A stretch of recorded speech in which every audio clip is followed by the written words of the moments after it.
حسین نے پوچھا، اے ابا جان، جب حضرت امام حسین رضی اللہ تعالیٰ عنہ میدان کربلا کی طرف جاتے ہوئے ابھی تک 10 محرم نہیں آیا تھا، ابھی تک راستے کے اندر موجود تھے، تو حضرت امام حسین رضی اللہ تعالیٰ عنہ سواری پر بالکل نیند کی حالت میں چلے گئے۔ آپ کو نیند آئی، جب نیند سے بیدار ہوئے تو فوراً آپ نے پڑھا الحمدللہ رب العالمین اور ساتھ پڑھا انا للہ و انا الیہ راجعون۔ تو حضرت علی بن حسین رضی اللہ تعالیٰ عنہ نے پوچھا، یا ابتی، اے میرے والد، اے ابا جان، جعلت فداکا مما حمدت واسترجعت، فرمایا کہ میری جان آپ پر قربان ہو جائے، یہ سبب کیا ہے آخر جو آپ نے رب ذوالجلال کی حمد بیان کی اور پھر ساتھ ساتھ انا للہ و انا الیہ راجعون بھی پڑھا؟ تو آپ نے ارشاد فرمایا کہ میں خواب میں دیکھ رہا تھا۔ کیا دیکھ رہا تھا؟ کوئی کہنے والا کہہ رہا تھا القوم یسیرون والمنایا تسیر الیہم، کہ یہ کیسا قافلہ ہے، یہ کیسا لشکر ہے کہ جو القوم یسیرون، یہ وہ قوم ہے، یہ وہ قافلہ ہے 72 تن کا، اور حضرت امام حسین رضی اللہ تعالیٰ عنہ کے ساتھیوں کا یہ کیسا قافلہ ہے کہ یہ ادھر جا رہا ہے اور موت ان کی طرف آ رہی ہے۔ فرمایا کہ القوم یسیرون والمنایا الیہم تسیر الیہم، کہ یہ موت کی طرف جا رہے ہیں اور موت ان کی طرف آ رہی ہے۔ تو آپ نے حضرت امام حسین رضی اللہ تعالیٰ عنہ اس وقت جواب دیا، آپ جیسے بیدار ہوئے تو فوراً فرمایا الحمدللہ وَإِنَّا لِلَّهِ وَإِنَّا إِلَيْهِ راجعون، فرمایا کہ میں نے حمد قرار دی، میں نے رب ذوالجلال کی حمد ادا کی اور ساتھ ساتھ انا للہ و انا الیہ راجعون بھی پڑھا۔ وجہ کیا تھی؟ پہلی وجہ یہ تھی کہ رسول اللہ صلی اللہ علیہ وسلم نے جو ہمیں راستہ اپنایا تھا، جو دین ہمیں دے کر گئے تھے، الحمدللہ ہم اس پر موجود ہیں، اور ساتھ ساتھ انا للہ میں نے اس وجہ سے پڑھا کہ ہمیں اللہ نے ہی بھیجا ہے اور ہم نے اللہ کی طرف ہی لوٹنا ہے۔ تو پھر حضرت علی بن حسین رضی اللہ تعالیٰ نے جو سوال کیا، اب یہ وہ سوال ہے، اگر وہ سوال نہ کرتے تو ہمیں کیسے جواب پتہ چلتا؟ یہ ان کا کرم ہے ہم پر، ان کی کرم نوازی ہے ہم پر کہ فوراً انہوں نے سوال کیا، یا ابتی السنا علی الحق، اے میرے والد، ہم جا تو رہے ہیں موت کی طرف، آپ نے ابھی ارشاد فرمایا کہ موت ہماری طرف آ رہی ہے، ہم موت کی طرف جا رہے ہیں، یزیدی لشکر ہمارے لیے موت بنے گا۔ میں کہ السنا علی الحق، کیا ہم حق پر نہیں ہیں؟ فرمایا کہ کیوں نہیں، یقیناً ہم حق پر ہیں۔ تو عرض کرنے لگے جب ہم حق پر ہیں تو موت ہمارے لیے کیوں آ رہی ہے؟ موت تو ان یزیدیوں کو ہو کہ جو ناحق ہیں اور رب ذوالجلال کا دین انہوں نے چھوڑ دیا اور رب ذوالجلال کے دین کو پس پشت ڈال دیا۔ فرمایا کہ بلا یقیناً ہم حق پر ہیں، لیکن ساتھ ساتھ ارشاد فرمایا کہ حق والوں کو ہی آزمائشیں آتی ہیں، آزمائشیں رب ذوالجلال کے نافرمانوں کو نہیں آتی، بلکہ فرمایا کہ بلا یقیناً ہم حق پر ہیں، والذی یرجع الیہ العباد، رب ذوالجلال کی قسم، اس ذات کی قسم جس کی طرف سارے لوگوں نے لوٹنا ہے، اس ذات کی قسم ہم ہی حق پر ہیں، ہم حق پر ہیں تو میدان کربلا کی طرف جا رہے ہیں۔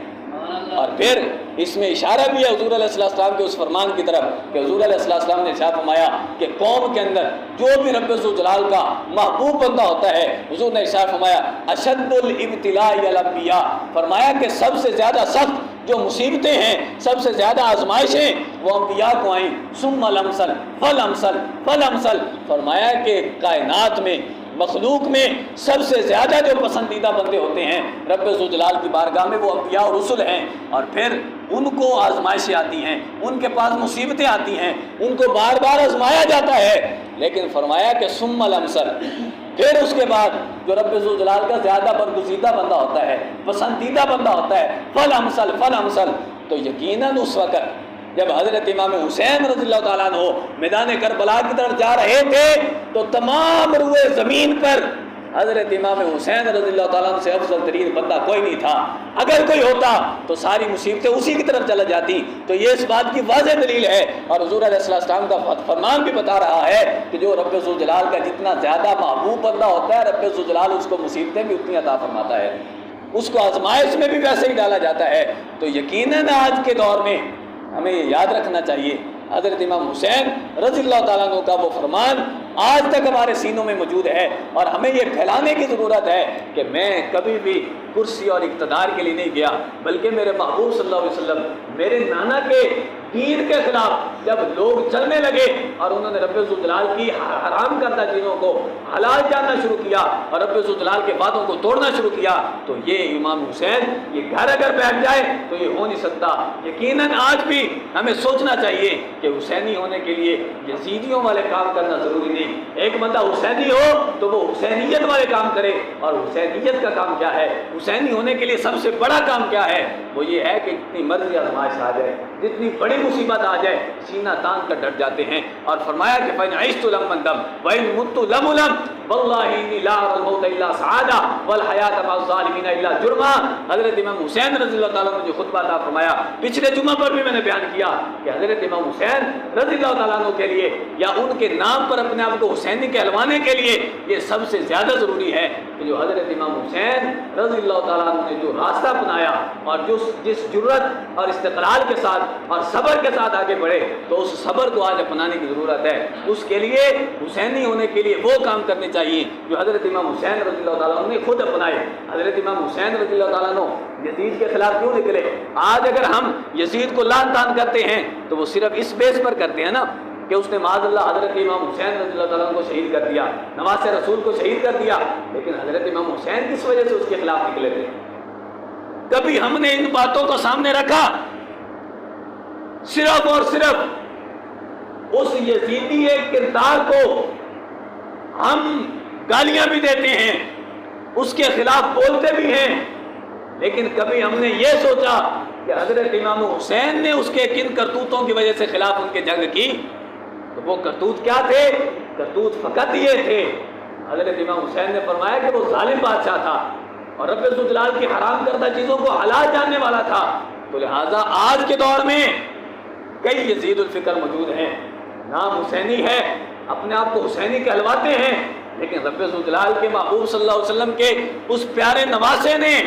جس مقصد کے خاطر اپنے آپ کو قربان کر دیا اور جس مقصد کی خاطر شہید ہو کر دین کو ہم تک پہنچایا، آج اگر ہم ان حرام کردہ چیزوں کو ہم بھی اگر حلال سمجھنے لگ جائیں، رب ذوالجلال کے وعدوں کو توڑنا شروع کر دیں،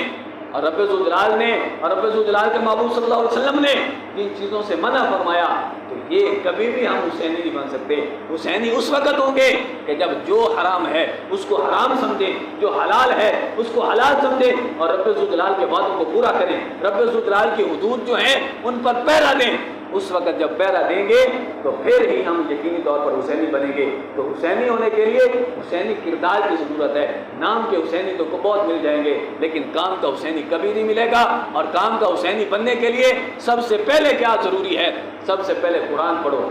دین پڑھو، اور دین پر جب عمل کر رہے ہوں گے اور صبر و استقلال کے ساتھ جب دین دشمن لوگوں کے خلاف حضرت امام حسین رضی اللہ تعالیٰ عنہ کی سنت اپناتے ہوئے وقت کے یزیدوں کے خلاف ہم کھڑے ہو جائیں گے، تو اس وقت ہی ہم یقینی طور پر حسینی ہوں گے۔ دعا ہے کہ رب ذوالجلال ہم سب کو عمل کی توفیق عطا فرمائے، اور رب ذوالجلال حضرت